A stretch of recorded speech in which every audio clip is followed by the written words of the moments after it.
Howdy folks, welcome to Rodeo Bull TV.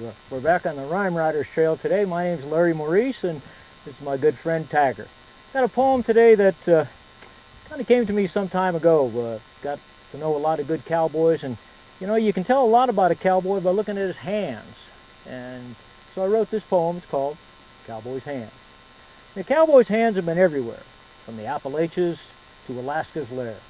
To the soft-hearted, they must look a sight, but they didn't get that way overnight. They started out like yours and mine, clean and soft and no mark of time, but as the years went by, they'd start to show where they've been and what they know.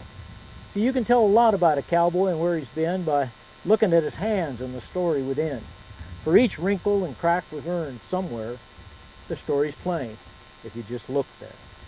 He's got a small scar on his left-hand thumb. He's just a kid and did something dumb. He thought he could feed those chickens faster through that old leaf blower. Whew, what a disaster.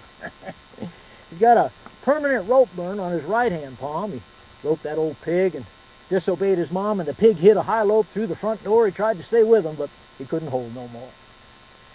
Got no fingerprint on the third finger of his right hand. He was at his first branding, and he didn't know where to stand, and he tripped on a catch rope and trying to hang on and hit that hot iron. That fingerprint's still gone. Now his first job for real pay was helping the winter feed, and he drove that old percheron team at minus 30 degrees. Frost-bit fingers, skin white as a ghost. Losing them fingernails is what hurt the most. Horse wrangling in Montana, and he rode the rough string, and he broke that right hand when that mare took to wing. Cookie said it, but it never healed just right, and he remembers again on a damp, rainy night.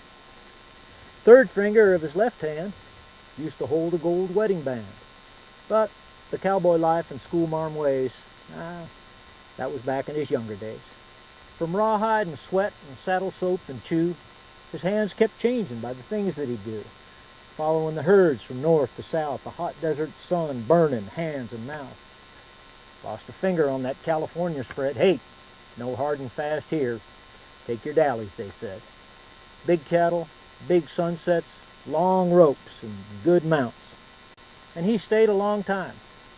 It's the staying that counts. And there in that line shack all alone, he ripped that middle one clean down to the bone. And he sewed it together with a needle and thread.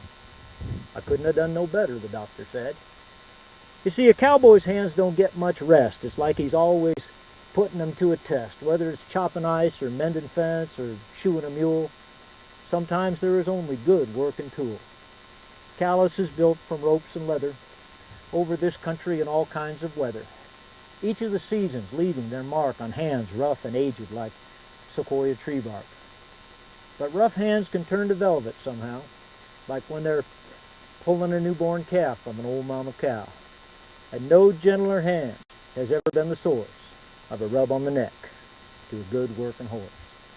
So scratched and slivered and scarred and hard, you think about how they got that way, pard.